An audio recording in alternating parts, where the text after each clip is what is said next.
Hare Krishna everyone, welcome back to another Bhagavad Gita session. और हमारे साथ बहुत सारे डिवोटीज ज्वाइन हैं और आज हम कंटिन्यू करेंगे भगवत गीता 4.22 से। हरे कृष्णा। ओम अज्ञानतिमिरान्धस्य ज्ञानञ्जनशलाकया चक्षुरुन्मिलितं येन तस्मै श्रीगुरुवे नमः। श्रीचैतन्यमनोभीष्टं स्थापितं येन भूतले स्वयं रूपकदा मह्यं ददाति स्वपदान्तिकं। वन्देऽहं श्रीगुरो श्रीयुतपदकमलं श्रीगुरून् वैष्णवांश श्रीरूपं साग्रजातं सहगणरघुनाथान्वितं तं सजीवं साद्वैतं सावधूतं परिजनसहितं कृष्णचैतन्यदेवं श्रीराधाकृष्णपादान् सहगणललिता श्रीविशाखान्वितांश। नमो विष्णुपादाय कृष्णप्रेष्ठाय भूतले श्रीमते भक्तिवेदान्ता स्वामिनिति नामिने। नमस्ते सारस्वते देवे गौरवाणी प्रचारिणे निर्विशेषशून्यवादी पाश्चात्यदेशतारिणे। नमो महावदान्याय कृष्णप्रेमप्रदायते कृष्णाय कृष्णचैतन्य नामने गौरत्विषे नमः। हे कृष्ण करुणा सिंधु दीनबंधु जगत्पते गोपेश गोपिकाकांत राधाकांत नमोस्तुते। तप्त कांचन गौरांगी श्री राधे वृंदावनेश्वरी वृषभानुसुते देवी प्रणमामि हरिप्रिये। वाञ्छां कल्पतरुभ्यश्च कृपा सिन्धुभ्येव च पतितानां पावनेभ्यो वैष्णवेभ्यो नमो नमः। जय श्री कृष्ण चैतन्य प्रभु नित्यानंद श्री अद्वैत गदाधर श्रीवासादि गौर भक्त वृंद। हरे कृष्ण कृष्ण कृष्ण हरे हरे हरे राम राम राम हरे हरे।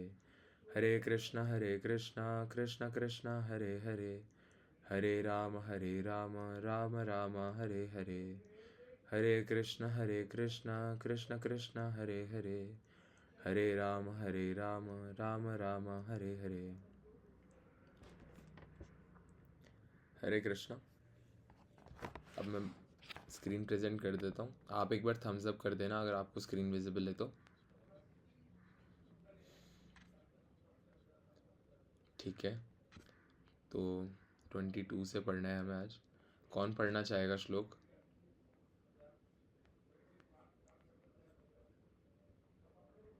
मैं जूम कर देता हूँ आपके लिए।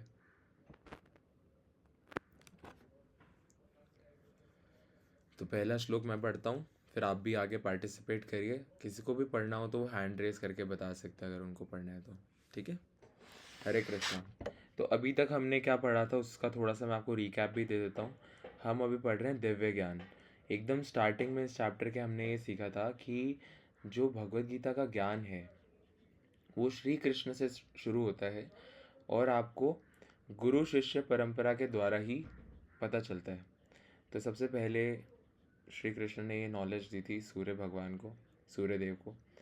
और उसी तरीके से जब वो आगे बढ़ते बढ़ते बढ़ते थोड़ा डिसकंटिन्यू हो गया तो भगवान ने फिर से 5000 साल पहले द्वापर युग में अर्जुन को यही सेम भगवत गीता की नॉलेज दी थी। और अभी हम अर्जुन की तरह ही भगवान से ये सीखने की कोशिश कर रहे हैं, है ना।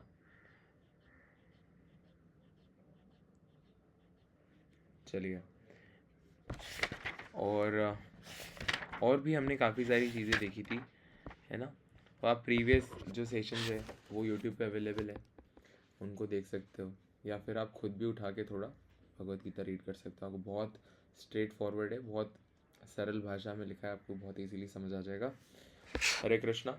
यत्र छालाभ संतुष्टो द्वंद्वातीतो विमत्सर समसिद्धा विसद्धो च कृत्वापि न निबध्यते।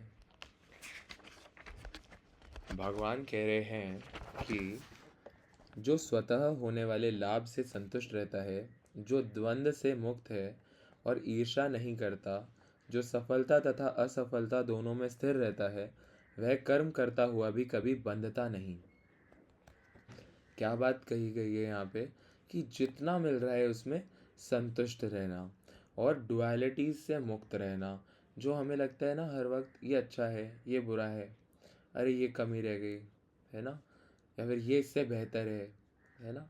इससे जो मुक्त है और ईर्ष्या नहीं करता किसी से, सफलता और असफलता दोनों में स्थिर रहता है, वह कर्म करता हुआ भी कर्म में नहीं बंधता है। ठीक है। आजकल आप देखते हो कई सारे बच्चे होते हैं जो कंपटीशन एग्ज़ाम्स के लिए तैयारी करते हैं, सिलेक्शन नहीं होता तो सोचते हैं जीवन यहीं ख़त्म हो गया, अब कोई फ़ायदा नहीं है आगे बढ़ के। इसका रीज़न ये है क्योंकि वो बहुत ज़्यादा अटैच हो जाते हैं रिजल्ट से। अब क्योंकि उनके एक्सपेक्टेड रिजल्ट्स नहीं मिले तो उनको लगता है कि अब क्या फ़ायदा, क्योंकि वो अपने लाइफ का सेंटर ही उसको बना देते हैं। और एक और चीज़, ये आपके लाइफ में हर चीज़ में एप्लीकेबल है। भले आप रोटी बनाओ तो आपको लगे कि मेरी रोटी अच्छी नहीं बनी, आप उससे भी दुखी हो सकते हो। मेरी रोटी फूल क्यों नहीं रही, इतनी अच्छी तो बेल रहा हूँ, फूल क्यों नहीं रही, मेरे को लगता है ऐसा, है ना। तो जो भी व्यक्ति इन डुअलिटी से फ्री है ना, वो स्थिर मन के साथ कर्म करता है और वो कर्म में कभी बंधता नहीं है। कृष्ण भावना भवित व्यक्ति अपने शरीर निर्वाह के लिए भी अधिक प्रयास नहीं करता। जो व्यक्ति कृष्ण कॉन्शियस होता है वो अपने शरीर को कैसे चलाना है उसकी भी अधिक परवाह नहीं करता है। वह अपने आप होने वाले लाभों से संतुष्ट रहता है। वह ना तो मांगता है ना उधार लेता है, किंतु यथा सामर्थ्य वह सच्चाई से कर्म करता है और अपने श्रम से जो प्राप्त हो पाता है उसी से संतुष्ट रहता है। कई लोग होते हैं जो गवर्नमेंट ऑफिशियल्स होते हैं और उनके गवर्नमेंट सैलरी से बहुत लग्जरियस कार्स नहीं आती, तो फिर वो अंडर द टेबल मनी लेके सब अपने विश फुलफिल करते हैं।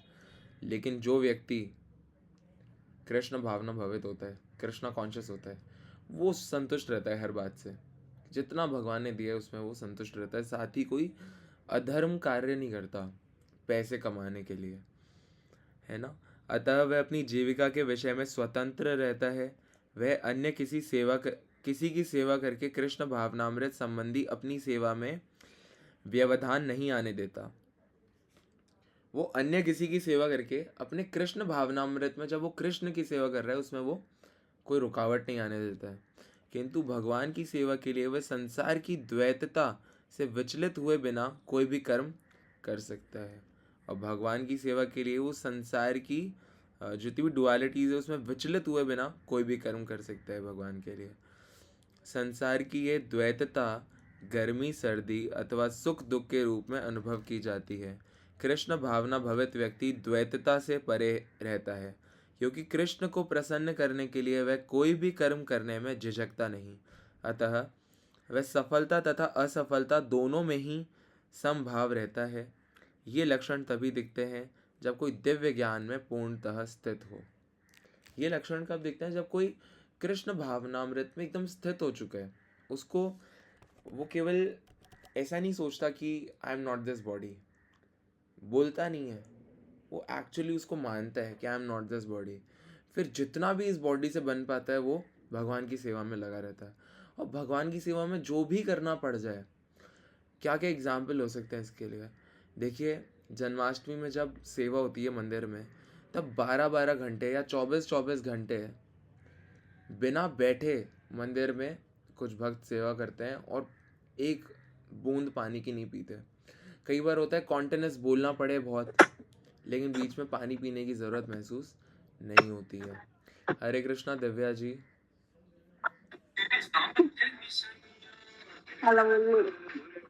हरे कृष्णा। हरे कृष्णा। कैसे हो आप? अच्छे हो? क्या वो दूसरी दिव्या जी है, दिव्या सोनार जी, उनको कह रहा था मैं, उनका माइक ऑन हो गया था। तो जब कोई व्यक्ति कृष्ण भावना भवित होता है और पूर्णतः स्थित होता है उस ज्ञान में, तब वो कुछ भी काम करने में नहीं झिझकता है कृष्ण के लिए, है ना। मतलब उनको लगता है कि मैं कृष्ण के लिए सब कुछ ही कर सकता हूँ, और खुद के लिए, इंद्रिय तृप्ति के लिए, कि मुझे कुछ बेनिफिट मिले, उसके लिए वो ज़्यादा मेहनत नहीं करते। जितना मिलता है उसमें संतुष्ट रहते हैं। और उनकी इच्छाएं नहीं होती अपने शरीर के लिए। शरीर के लिए इच्छाएं नहीं होती, भगवान के लिए इच्छाएं होती है। भगवान को कैसे हम प्रसन्न करें उसके लिए इच्छाएं होती है। ठीक है, तो आगे बढ़ते हैं, नेक्स्ट श्लोक की तरफ बढ़ते हैं।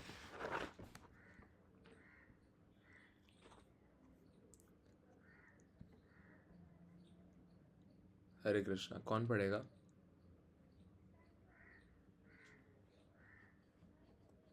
बहुत सिंपल सिंपल श्लोक है ये, ज़्यादा मुश्किल नहीं होगी आपको रिसाइट करने में। हरे कृष्णा। सब हैं तो सही यहाँ पे, थम्स अप करिए एक बार।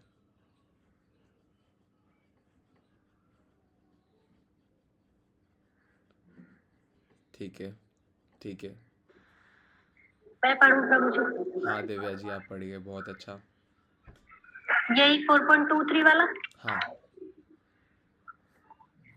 गत्संगस्य मुक्तस्य ज्ञानावस्थितचेतसा यज्ञा यज्ञायाचरता कर्म समग्रं प्रविलीयते।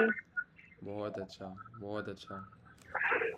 भगवान कह रहे हैं जो पुरुष प्रकृति के गुणों के प्रति अनासक्त है और जो दिव्य ज्ञान में पूर्णतया स्थित है, उसके सारे कर्म ब्रह्म में लीन हो जाते हैं।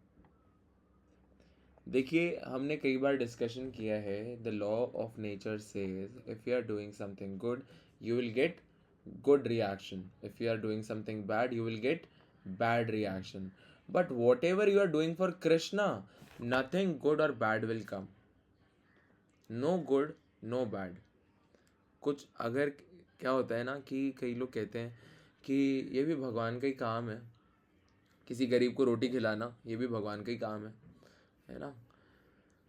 तो बिल्कुल है, बहुत अच्छी बात है, वो बहुत अच्छी बात है, लेकिन उसके पीछे आपका इंटेंट क्या है वो बहुत मैटर करता है। कई लोग बहुत बड़े बड़े भंडारे करवाते हैं, फिर माइक्रोफोन में बड़े बड़े स्पीकर में बुलवाते हैं, श्रीमान फलाना ठिकाना महोदय ने इतना बड़ा आज वो रखवाया है, उनको बहुत बारंबार प्रणाम हो, जय हो उनकी। वो क्या चाहते हैं? एप्रिसिएशन चाहते हैं अपने अच्छे काम के लिए। That is the problem. if you are doing something for Krishna, you do always with a nishkam bhav. You don't expect something back. That is pure. That is pure service to Lord. And you, if you are doing same with the people with the same intent, then also that is for Krishna.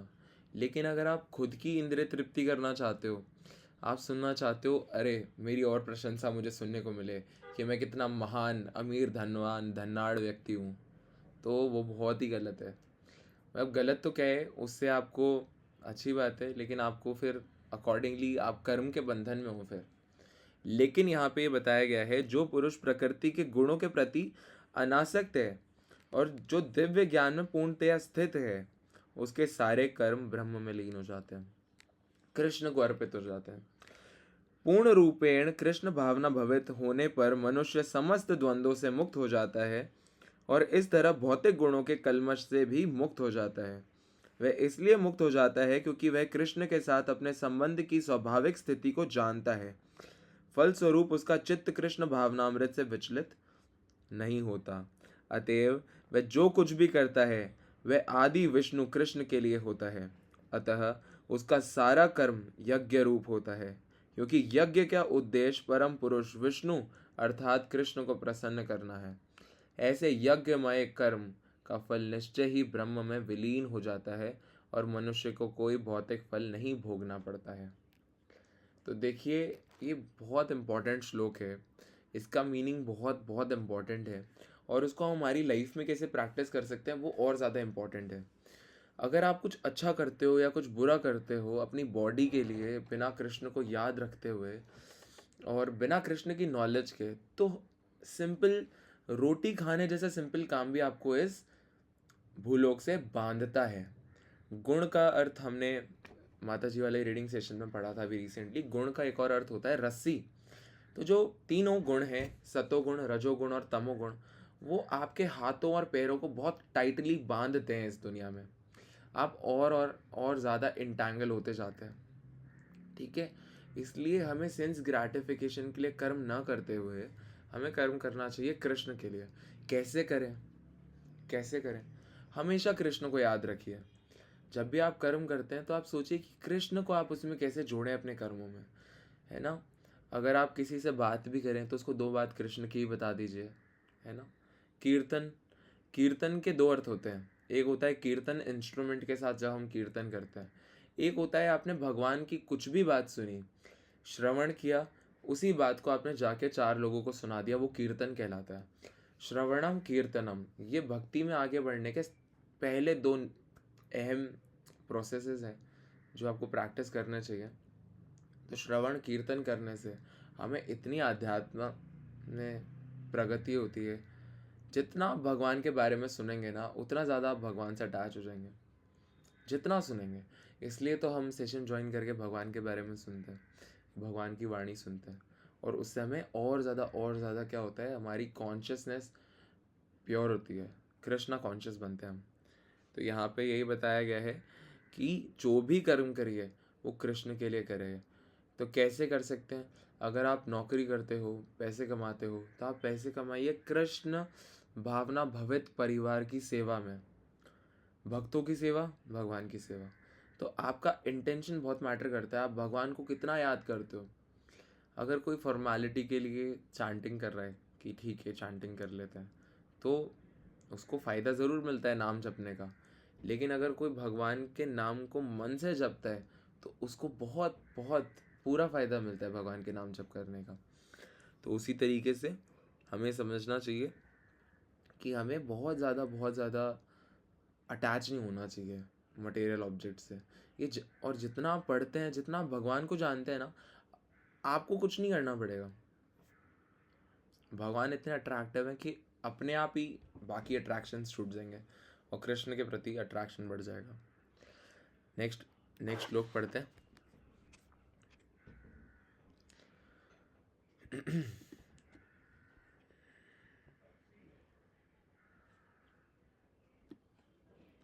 Hare Krishna.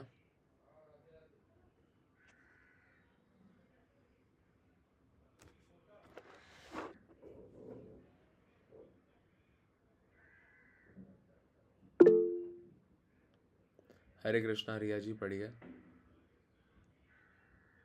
Prabhu ji mistake होगा तो ignore कर दीजिएगा। हरे हाँ कृष्ण। कोई problem नहीं। हरे Krishna.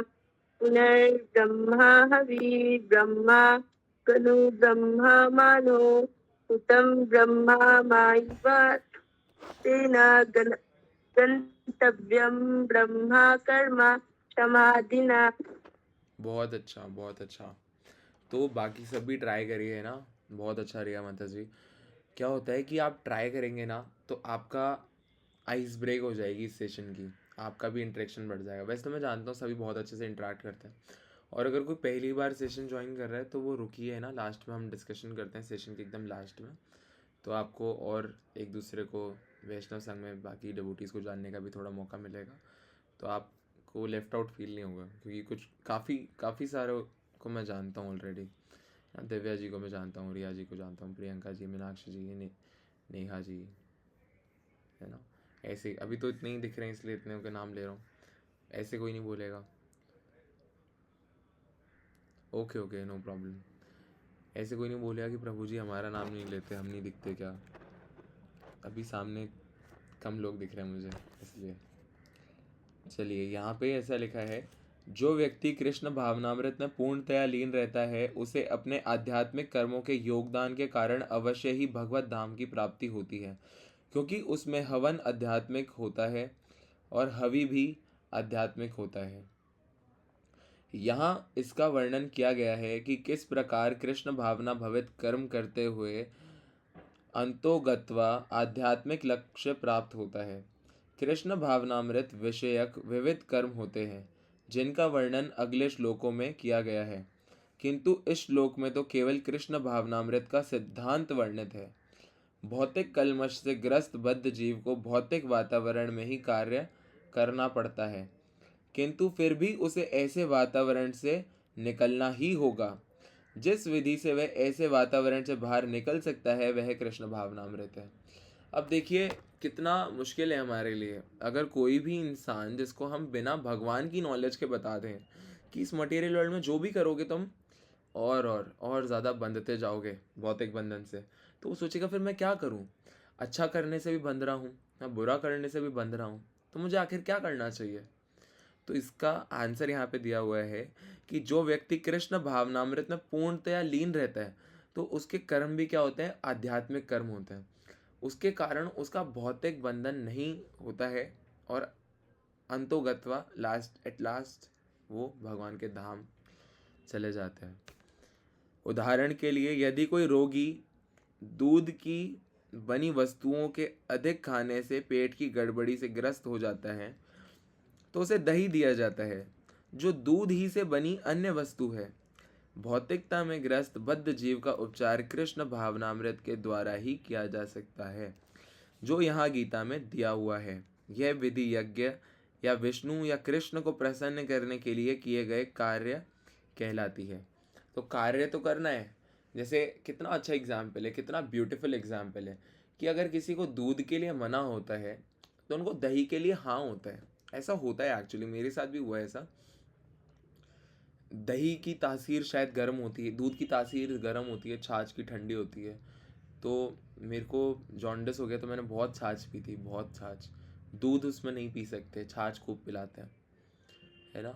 Fat नहीं ले सकते, तो छाछ भी दूध से ही बनी है, लेकिन वो काम कर रही है। उसी तरीके से कर्म तो करने ही पड़ेंगे। हमने 3rd चैप्टर में पढ़ा था अभी रिसेंटली 3.9 में शायद, कि कर्म नहीं 3.9 या 10 है कि कर्म करना श्रेष्ठ है कर्म ना करने से, और कर्म तो करना ही पड़ेगा। कभी ऐसा नहीं है कि आप वो हो जाओ, इनएक्टिव हो जाओ, क्योंकि अगर आप बैठे भी हो तो बैठना भी एक क्रिया ही होती है, सोना भी एक क्रिया ही होती है।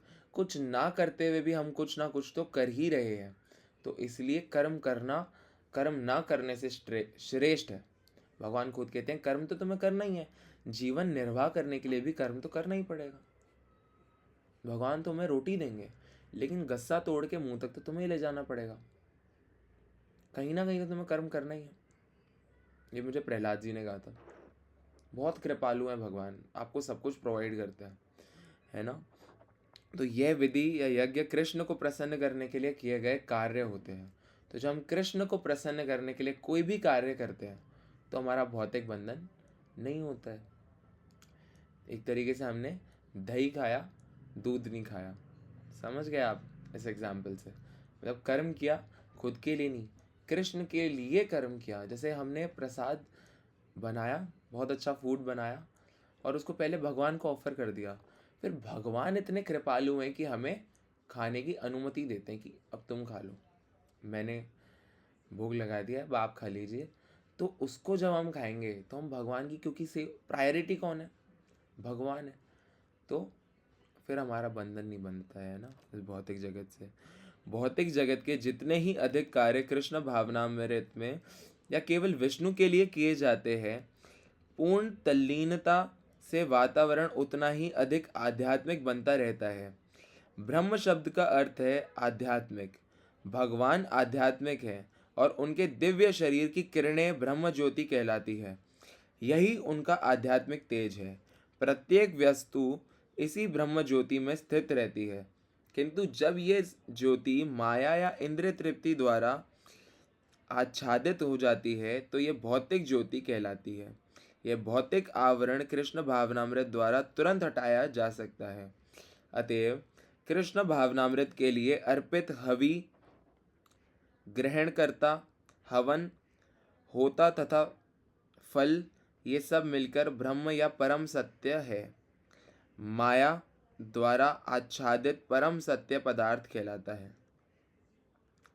जब यही पदार्थ परम सत्य के निमित्त प्रयुक्त होता है तो इसमें फिर से आध्यात्मिक गुण आ जाते हैं। कृष्ण भावनामृत मोह जनित चेतना को ब्रह्म या परमेश्वरोन्मुख करने की विधि है। जब मन कृष्ण भावनामृत में पूरी तरह निमग्न रहता है तो उसे समाधि कहते हैं। ऐसी दिव्य चेतना में संपन्न कोई भी कार्य यज्ञ कहलाता है। आध्यात्मिक चेतना को ऐसी स्थिति में योगदान करता, योगदान, उपभोग, यज्ञ करता तथा अंतिम फल, ये सब परम ब्रह्म में एकाकार हो जाता है।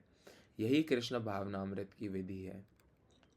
तो यहाँ पे ये बताया गया है, इसको हम ऐसे समझ सकते हैं कि अभी क्या है, भौतिक वातावरण में सब कुछ क्या है, कंटामिनेटेड है। लेकिन अगर हम कृष्ण के लिए कर्म करते हैं तो वो सारी जो हमारी क्रियाएं हैं, हमारा मन, हमारा शरीर, सब कुछ क्या होता है, आध्यात्मिक हो जाता है। इवन जिस माला से आप चांटिंग करते हो वो माला स्पिरिचुअलाइज हो जाती है। कोई स्थान जहाँ पे आप बैठ के जप करो वो स्थान आध्यात्मिक हो जाता है। भगवान के शरीर से जो तेज निकलता है उसको ब्रह्म ज्योति कहते हैं, और वही ब्रह्म ज्योति से पूरा जगत ब्रह्मांड प्रकाशित हो रहा है। लेकिन भौतिक वातावरण में हम देखते हैं भौतिकतावाद। उस भौतिकतावाद में हमें क्या चाहिए कि हम कृष्ण भावनामृत के प्रोसेस के द्वारा उस स्थान को भी हम आध्यात्मिक बना सकते हैं। जैसे कोई व्यक्ति कहता है, जैसे कई लोग कहते हैं कि मूर्ति पूजन क्यों होता है ना, भगवान की मूर्ति है ना, तो उसका पूजन क्यों होता है। एक्चुअली भगवान का जो विग्रह है उनको जब उनको वो प्रोसेस होता है, उस प्रोसेस को क्या बोलते हैं, मैं नाम भूल गया, आप बताइए चैट बॉक्स में। प्राण प्रतिष्ठा होती है भगवान के श्री विग्रह की, तो भगवान उसमें विराजमान होते हैं हमारे लिए, क्योंकि हमारे पास पैसे तो पूरे जगत में भगवान है, लेकिन भगवान इतने दयालु हैं कि एक फॉर्म के अंदर वो विराजमान होता है जैसे हम उनको वर्शिप कर सकें। तो उसी तरीके से हमने क्या करा, इसी भौतिक जगत से बनी हुई विग्रह को आध्यात्मिक बना दिया है ना, उसमें भगवान विराजमान है। उसी तरीके से आपकी माला, आपका मन, आपका शरीर सब आध्यात्मिक हो जाता है जैसे जैसे आप कृष्ण भावनामृत में कर्म करते हैं। इससे रिलेटेड एक मेरा एक्सपीरियंस है, मैं वृंदावन गया था और मैं अकेला गया था वृंदावन, और सारे मंदिरों में दर्शन कर रहा था, धीरे धीरे खुद ही आइटनरी बना रहा था फ़ोन में। और वहाँ पे मेरी दीदी का ससुराल है, तो मैं उनके ससुराल गया, उनके ससुर जी से मिला, और वो भट्ट जो गोपाल भट्ट गोस्वामी हैं उनके वंशज हैं, तो उनके घर में वैसे ही आध्यात्मिक पूरा एनवायरनमेंट है। तो वो उस वक्त क्या कर रहे थे, सेवा कर रहे थे, जो भी पुराने ग्रंथ हैं उनको प्रिजर्व करने के लिए कुछ केमिकल्स लगाए जाते हैं पेजेस में जिससे वो ख़राब नहीं हो पेजेस। तो ये सेवा वो हर 2-3 महीने वहाँ रुक ठहर के करते हैं, हर कुछ साल में। तो वहाँ पर उन्होंने मुझे एक बात बताई कि उनकी जो माता जी है वो उस घर के एक पिलर के पास बैठ के भगवान का नाम जप करती थी। तो उन्होंने मुझे कहा कि आप इस पिलर को हग करो, इस पिलर को हग करो आप।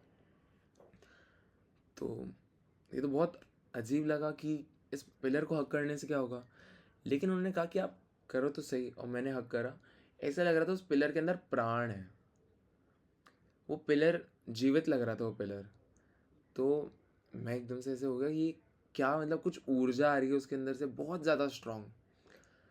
तो उन्होंने कहा कि कुछ फील हुआ आपको, मैंने कहा हाँ फील हुआ। तो उन्होंने कहा कि मेरी जो माता जी है वो यहाँ पे पूरे 24 घंटे में 10-12 घंटे वो यहीं बैठ के बस जब करती रहती थी।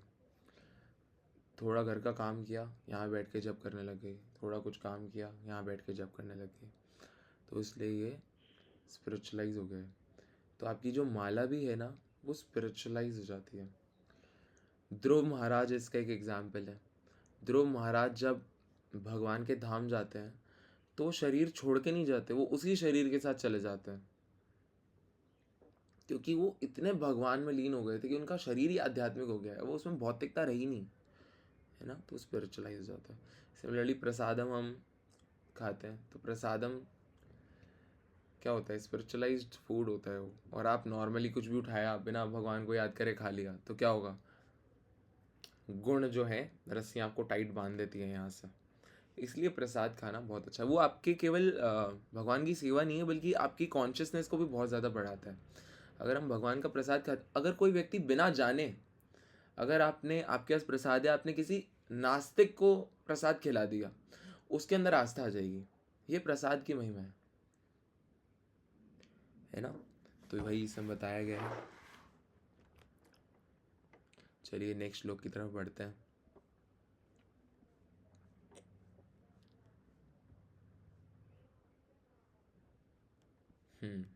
हरे कृष्णा, कौन पढ़ेगा? प्रियंका माता जी। हरे कृष्णा, प्रियंका जी आप पढ़ोगे? जी प्रभु जी। पढ़िए। हरे कृष्ण। दैवमेव प्रयजनम् यज्ञमं परपुसते ब्रह्मागणम् अपरेयबिलम् या याज्ञेनाभिवोपजुनभम्। कुछ गलती हुआ तो प्रभु जी माफ कर देना। हाँ, कोई प्रॉब्लम हरे नहीं है, कृष्ण। कोई प्रॉब्लम नहीं है। हरे कृष्णा, हरे कृष्णा। मेरे नेहा, फोन में दिखाई नहीं देता है और ए- मेरे पास बुक भी नहीं है, इसीलिए ऐसी प्रभु। बात है, लो लो, आपके लिए और बड़ा कर देते हैं इसको हम। नेहा जी आप पढ़िए अब एक बार, नेहा जी ने भी हैंड रेस किया था।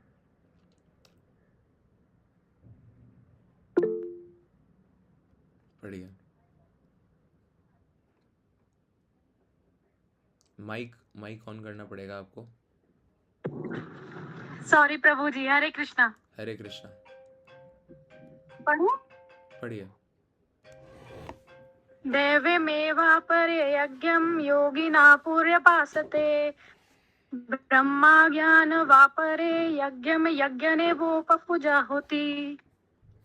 हरे कृष्ण। हरे कृष्णा। ठीक है, अब हम पढ़ते हैं इसका मीनिंग। कुछ योगी विभिन्न प्रकार के यज्ञों द्वारा देवताओं की भली भांति पूजा करते हैं और कुछ परम ब्रह्म रूपी अग्नि में आहुति डालते हैं। तो भगवान यहाँ बता रहे कुछ योगी विभिन्न प्रकार के यज्ञों द्वारा देवताओं की भली भांति पूजा करते हैं और कुछ परम ब्रह्म रूपी अग्नि में आहुति डालते हैं। तो यहाँ पे बताया गया है कि जैसा कि पहले कहा जा चुका है, जो व्यक्ति कृष्ण भावना भवित होकर अपना कर्म करने में लीन रहता है वह पूर्ण योगी है।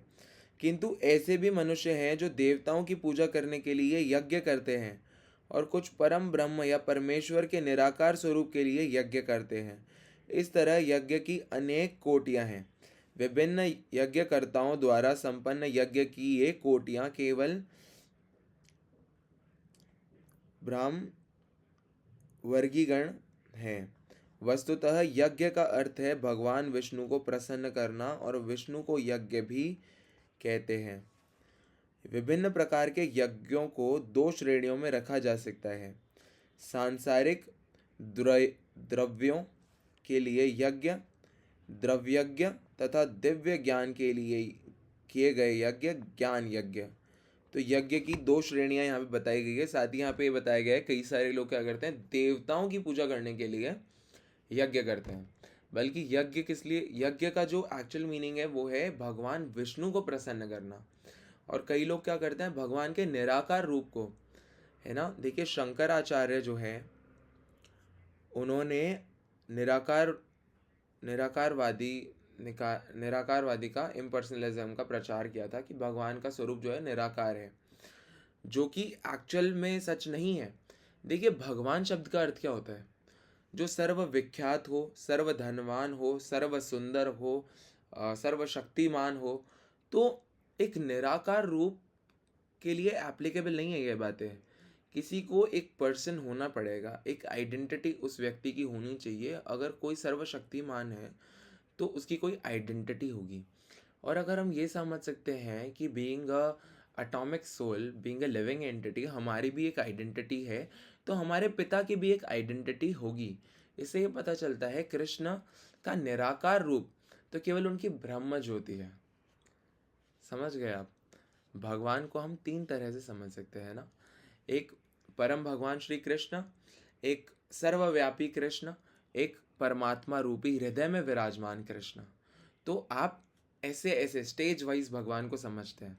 पहले हम समझते हैं भगवान के परमात्मा रूप को, फिर हम भगवान के ब्रह्म रूप को समझते हैं, सर्वव्यापी, कण कण में व्याप्त है। फिर हम समझते हैं भगवान के दिव्य रूप जो गोलोक धाम में विराजमान है, लीलाएं कर रहे हैं वह। तो यहाँ पे बताया गया है कि सांसारिक द्रव्यों के लिए जो यज्ञ होता है उसे द्रव्य यज्ञ तथा सारी बहुत कहते हैं, और दिव्य ज्ञान के लिए किए गए यज्ञ को ज्ञान यज्ञ कहते हैं। इसलिए यज्ञ की अलग अलग वो होती है, कैटेगरीज होती है। जो कृष्ण भावना भवित है उनकी सारी भौतिक संपदा परमेश्वर को प्रसन्न करने के लिए होती है। जो व्यक्ति कृष्ण भावनामृत होता है, कृष्ण में मन रखता है, कृष्ण कॉन्शियस होता है, उसकी सारी भौतिक संपदा, सब कुछ परमेश्वर को प्रसन्न करने के लिए होता है, किंतु जो किसी क्षणिक भौतिक सुख की कामना करते हैं वे इंद्र, सूर्य आदि देवताओं को प्रसन्न करने के लिए अपनी भौतिक संपदा की आहुति देते हैं। किंतु अन्य लोग जो निर्विशेषवादी हैं वे निराकार ब्रह्म में अपने स्वरूप को स्वाहा कर देते हैं। देवतागण ऐसी शक्तिमान जीवात्माएं हैं जिन्हें ब्रह्मांड को ऊष्मा प्रदान करने, जल देने तथा प्रकाशित करने जैसे भौतिक कार्यों की देख रेख के लिए परमेश्वर ने नियुक्त किया है। तो ये ऐसा है कि आप देखिए, आपको जो मुक्ति है ना, गोलोक धाम की एंट्री तो आपको भगवान की भक्ति करके ही मिलती है, क्योंकि भगवान ने सब सारे देवी देवताओं को क्या दे रखा है, कुछ कुछ कार्यभार संभालने के लिए दे रखा है कि आप वाटर डिपार्टमेंट संभालिए, आप फायर डिपार्टमेंट संभालिए, आप एयर डिपार्टमेंट संभालिए। इस तरीके से सारे देवी देवताओं को कुछ ना कुछ काम दे रखा है ना, कुछ ना कुछ रिस्पॉन्सिबिलिटीज़ दे रखी है और कुछ सुपर पावर्स दे रखी है ना। लेकिन आपको जान के बड़ी हैरानी होगी कि जो ब्रह्मा जी हैं और जो हम हैं वो दोनों ही भगवान के क्या है, पार्ट हैं, है ना। और अगर आप ब्रह्मा जी की वर्शिप करते हैं तो आप ब्रह्मलोक में रह सकते हैं। अगर आप देवी देवताओं की वर्शिप करते हैं तो आप देवताओं के लोक में जाके नेक्स्ट लाइफ में रह सकते हैं। लेकिन गोलोक धाम पहुंचने के लिए एक ही क्वालिफिकेशन है, भगवान की प्रेम भक्ति। जितनी आपके अंदर भगवान की प्रेम भक्ति होगी, आपको भगवान के धाम का टिकट आपका वेटिंग लिस्ट से कंफर्म हो जाएगा। समझ गए आप? तो वो उसके लिए भगवान में मन लगाना ही एकमात्र साधन है। लेकिन देवी देवताओं का पूजन क्यों किया जाता है? क्योंकि वेदों में ये भी बताया गया है कि जितने भी देवी देवता हैं वो आपको भौतिक सुख प्रदान करने में सक्षम है।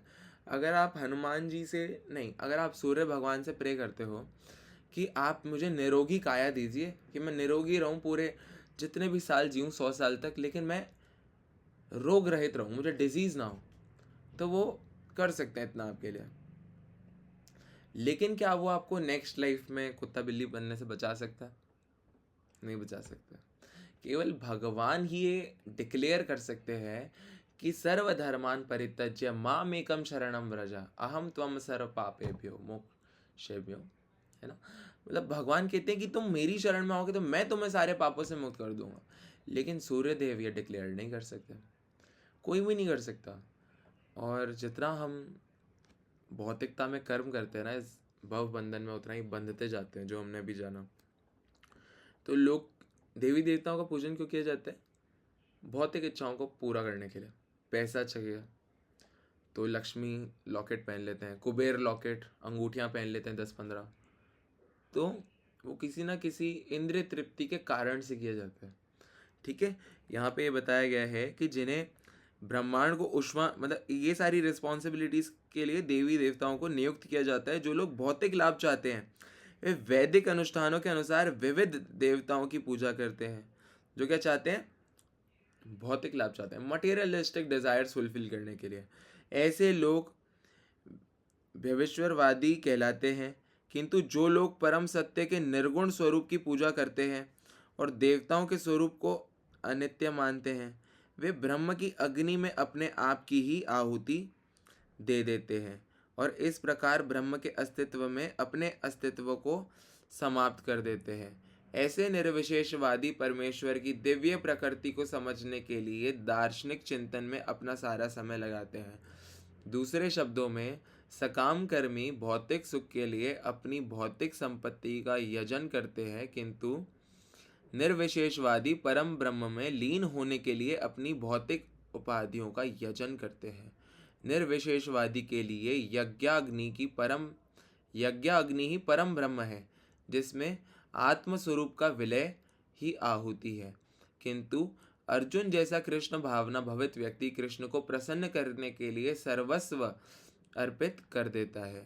इस तरह उसकी सारी भौतिक संपत्ति के साथ साथ आत्मस्वरूप भी कृष्ण के लिए अर्पित हो जाता है। वह परम योगी है, किंतु उसका पृथक स्वरूप नष्ट नहीं होता। देखो क्या होता है कि अगर आप अपने पिता को ही फॉल्स आइडेंटिफाई कर रहे हैं तो आप खुद को कैसे आइडेंटिफाई करोगे?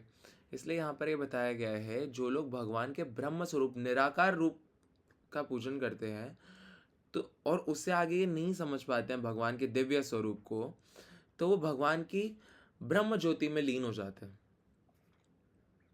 और हमारी आत्मा का ये लक्षण है कि हम भी सच्चिदानंद हैं, लेकिन अणु रूप में, और भगवान सच्चिदानंद रूप, सच्चिदानंद विग्रह, वो रेजिवॉयर हैं। उनसे सारी नॉलेज, सारा प्लेजर और सारी एटर्निटी उनसे ऐसे प्रवाह करती है, वो उसके रेजिवॉयर हैं। तो जब हम वहाँ पहुँचते हैं तो हमारे अंदर भी क्या है, सत मीन्स एटर्नल, हम एटर्नल पार्ट हैं भगवान के। चित मतलब हमारे अंदर नॉलेज है, और आनंद मतलब हमारे अंदर भी प्लेजर पोटेंसी है, हमें भी सुख चाहिए। हर जीवात्मा को सुख चाहिए, और सुख का सोर्स क्या है, भगवान है। तो जब हम भगवान की ब्रह्म ज्योति में जाते हैं तो हम समझ ही नहीं पाते अब हम क्या करें वहाँ पे। हम भगवान की दिव्य सेवा में खुद को नहीं लगा पाते, तो अंततः हम क्या करने लग जाते हैं, इंद्रिय तृप्ति की चेष्टा करने लग जाते हैं, जिसका कारण दोबारा भौतिक पर्यावरण में गिरना होता है। जो भगवान के निराकार रूप को प्रे करते हैं वो पहुंच जाएंगे भगवान तक, क्योंकि वो भगवान के निराकार रूप को तो समझते हैं, ब्रह्म ज्योति को समझते हैं, लेकिन उनका फॉल डाउन होना निश्चित है जब तक आप भगवान के दिव्य स्वरूप को नहीं समझते। यहाँ तक सबको समझ में आ गया? सब हैं यहाँ पे प्रेजेंट? थम्स अप कर दीजिए सभी। ठीक है, ठीक है, ठीक है। कई सारे लोग भाग गए हैं ऐसा लग रहा है।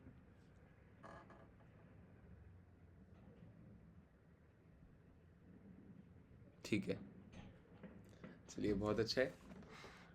कुछ ही देर में हम डिस्कशन की तरफ बढ़ेंगे आगे, है ना। तो यहाँ तक तो हमें समझ आ गया। चलिए आगे बढ़ते हैं। 4.26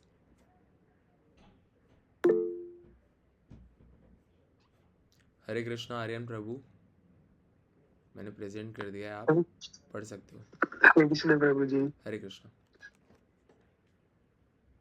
श्रोता दिनी इंद्रियाणि अन्ये संयमा गुणेषु जुहवति शब्दादि विषयान्य इंद्रिया गुणेषु जुहवति।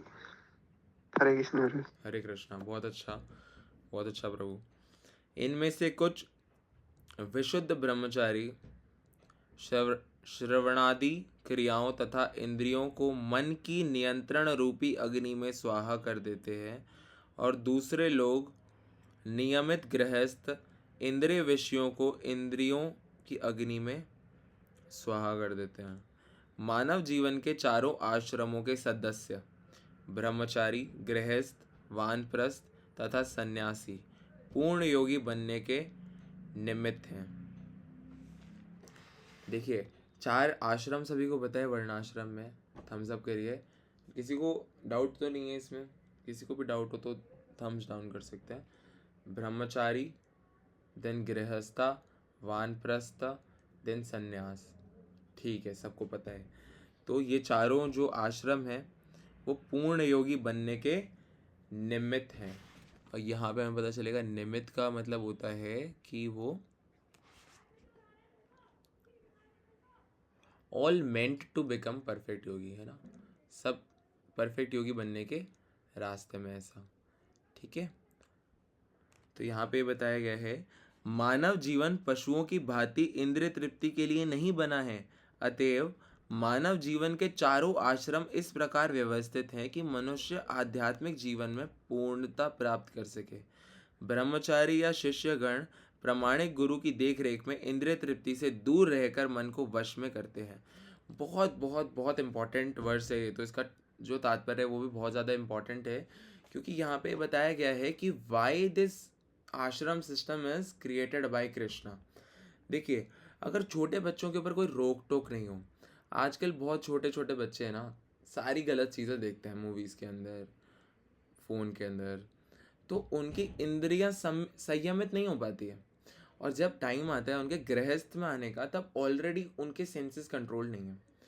तो बिना कंट्रोल्ड सेंसेस के उनका विवेक भी नहीं होता, डिसीजन मेकिंग भी नहीं होती। रिजल्ट मोर डाइवोर्स रेट, ज़्यादा तलाक होना आज के टाइम पे, और ज़्यादा सुसाइड केसेस होना, द रीज़न इज़ कि कोई भी ब्रह्मचर्य वाले आश्रम को सीरियसली नहीं फॉलो करते। पेरेंट्स, बच्चा खाना नहीं खा रहा, उसको फ़ोन पकड़ा दो, खाना खा लेगा वो, है ना। ये बहुत प्रॉब्लम हो गई है। कोई बच्चा कुछ भी मस्ती कर रहा है, अरे इसको फ़ोन दे दो, ये बैठ जाएगा भी शांत। Phone is the very biggest problem, not for only kids, for us also. We all are the victim of scrolling Instagram. सब स्क्रोल करते हैं ना। तो अभी ये जो हमारी एज है ना, अगर आपकी शादी नहीं हुई है तो इट इज़ वेरी इंपॉर्टेंट आप अपनी इंद्रियों को संयमित करना सीखें, अपने इमोशंस को भी थोड़ा कंट्रोल करना सीखें। कई बार एक सिचुएशन होती है जिसको कहते हैं halt situation, which is hungry, angry, lonely and tired. इस सिचुएशन में हम क्या क्रेव करते हैं? किसी की प्रेजेंस क्रेव करते हैं। तो हम आ जाते हैं फिर रिलेशनशिप में कि मुझे तो एक गर्लफ्रेंड बना के ही शायद चैन मिलेगा, या फिर मुझे शायद एक बॉयफ्रेंड बना के ही चैन मिलेगा। तो एक्चुअली नहीं मिलेगा, वो आपके आध्यात्मिक जीवन को नष्ट कर देगा, क्योंकि इंद्रिय संयमित नहीं होगी, डिपेंडेंसी बढ़ जाएगी। और पूरी भगवत गीता का गोल है आसक्ति, मटेरियल अटैचमेंट को कम करके भगवान में अटैचमेंट बढ़ाना। लेकिन हमारी अटैचमेंट किससे हो जाती है? मटेरियल बॉडीज से, मटेरियल ऑब्जेक्ट्स से, छोटी छोटी चीज़ों से। लोग जूते के डब्बे नहीं फेंकते कचरे में, क्यों? मेरी कलेक्शन है जूते के डब्बों की। आप सोचो कि लोग कैसी छोटी छोटी चीज़ों से अटैच्ड है। आप किसी ने सबवे सफर्स खेला है? हैंड रेज करिए। सबवे सफर खेला है? कोई छोटा बच्चा आके, मामा मामी का भांजा भतीजा, आपकी कीज, जो सबवे सफर की कीज होती है, वो सारी खर्च कर दे, कितना गुस्सा आता है ना। हम उससे भी अटैच्ड हैं, आप सोचिए, कीज से। गेम के अंदर ये मेरे साथ हुआ है। मैं दूसरा गेम खेलता था, उसके अंदर जेम्स होते थे, सारे खर्च कर दिए, सारे। मतलब पता नहीं कितने सालों से मैं इकट्ठे कर रहा था उसमें। तो बहुत गुस्सा आ गया। तो ये एग्जाम्पल है। मतलब इंद्रियों को संयमित करने के लिए इट इज़ वेरी इंपॉर्टेंट कि आप ब्रह्मचर्य आश्रम में स्पेशली भगवान के नाम का जप करके अपनी इंद्रियों को संयमित करें और भगवत ज्ञान ग्रहण करें, क्योंकि ये एज होती है लर्निंग की।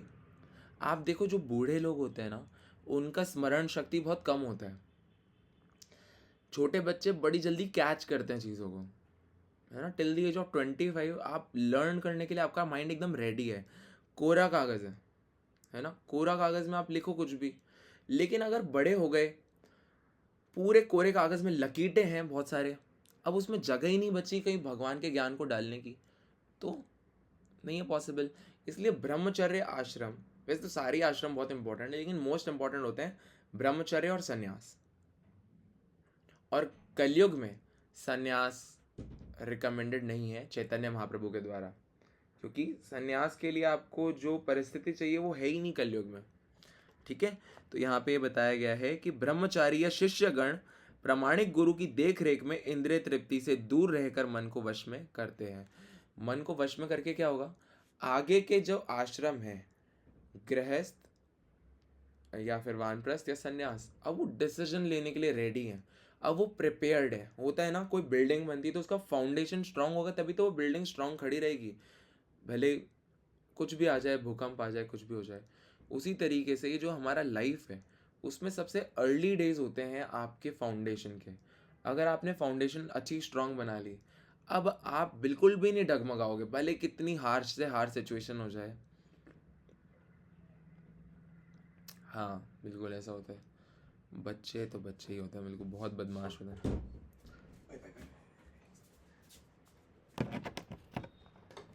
ठीक है। तो यहाँ पे बताया है कि वे कृष्ण भावनामृत से संबंधित शब्दों को ही सुनते हैं। श्रवण ज्ञान का मूलाधार है। अतः शुद्ध ब्रह्मचारी सदैव हरेर नामु कीर्तन अर्थात भगवान के यश के कीर्तन तथा श्रवण में ही लगा रहता है। तो सबसे देखिए, सबसे इम्पोर्टेंट क्या है? भगवान के बारे में सुनना बहुत फंडामेंटल है। जब भगवान के बारे में सुनते हो तो अपने आप क्या हो जाते हो, कृष्णा कॉन्शियस हो जाते हो।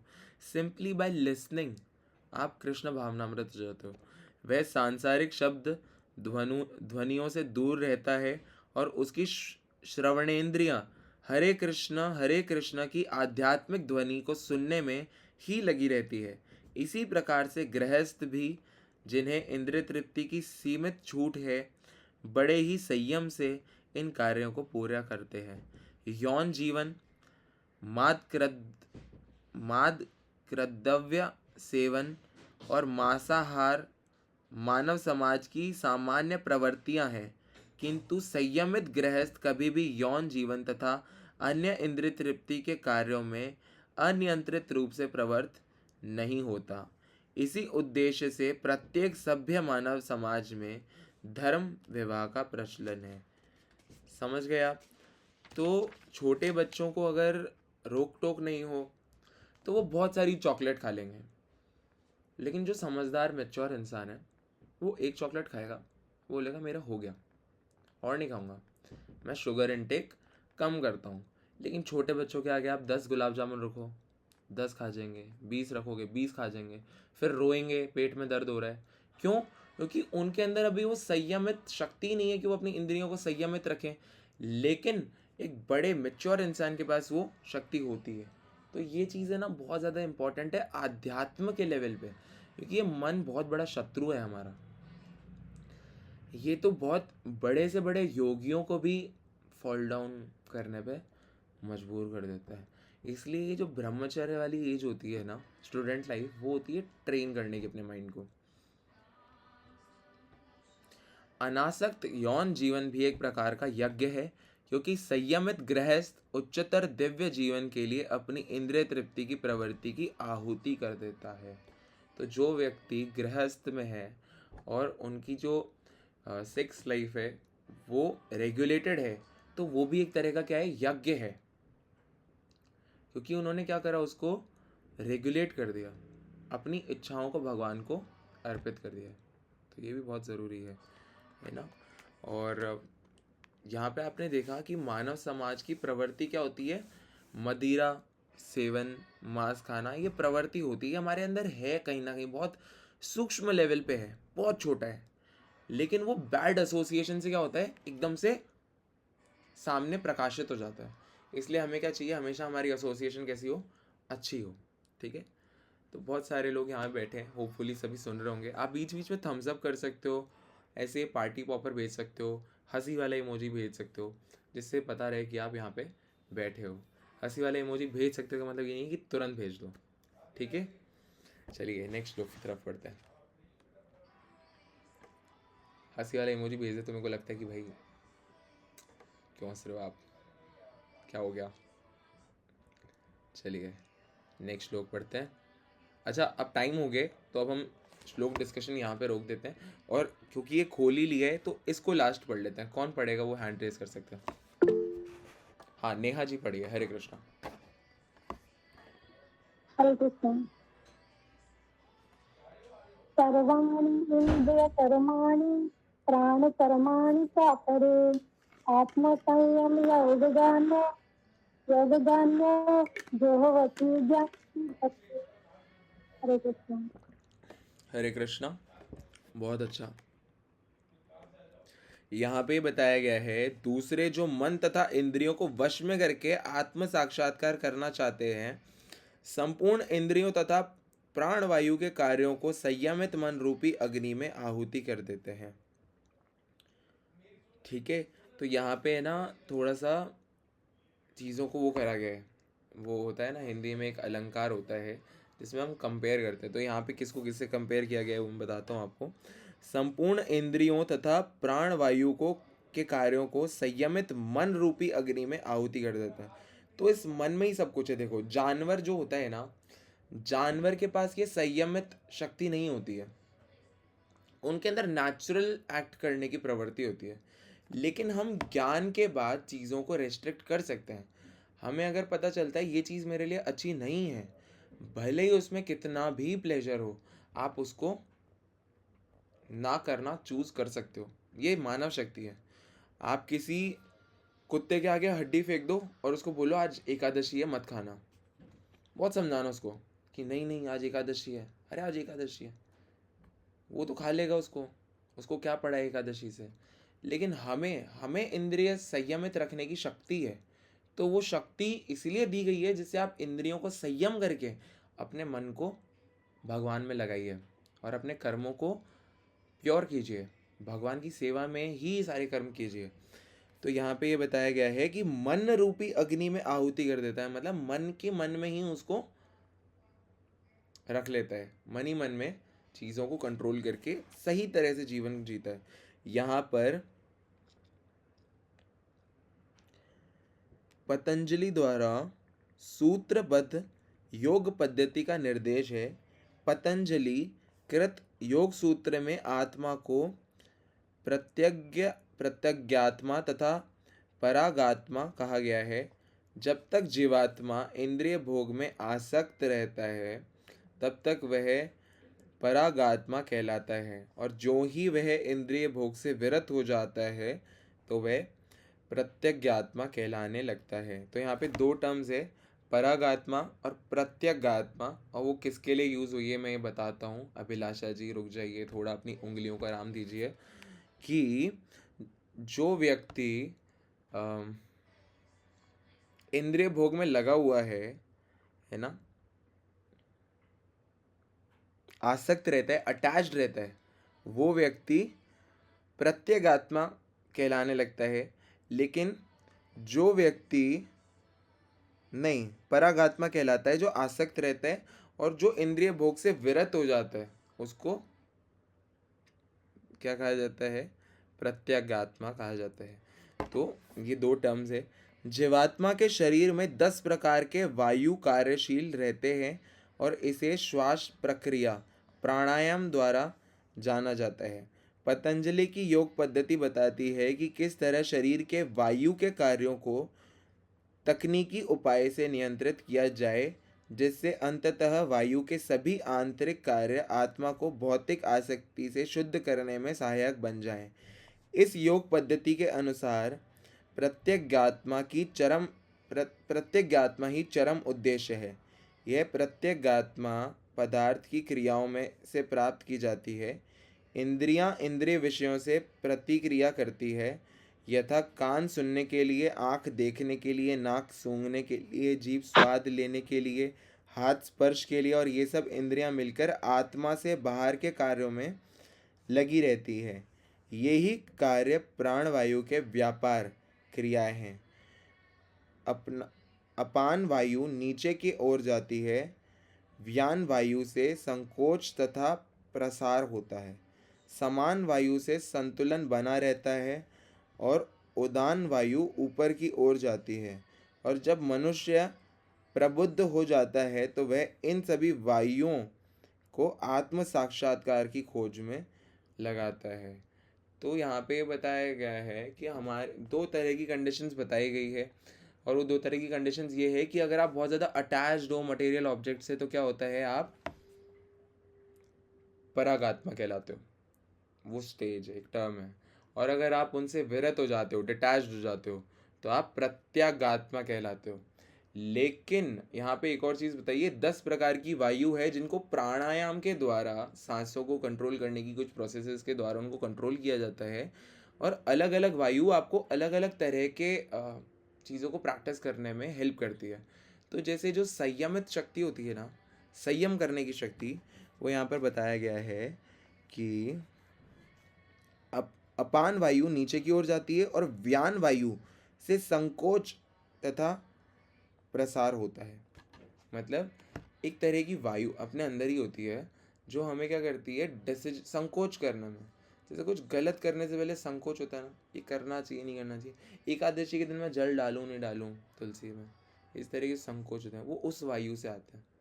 तो इस तरीके से अलग अलग वायुओं को नियंत्रित करके, किसके द्वारा, ये क्या है, पतंजलि द्वारा सूत्रबद्ध योग पद्धति का ये निर्देश है कि उन वायुओं को, उन इंटरनल वायु को आप कंट्रोल करके अपने जीवन को प्रत्यागात्मा वाली स्टेज में ला सकते हो, मतलब डिटैच कर सकते हो, और यही लाइफ का एक्चुअल गोल है।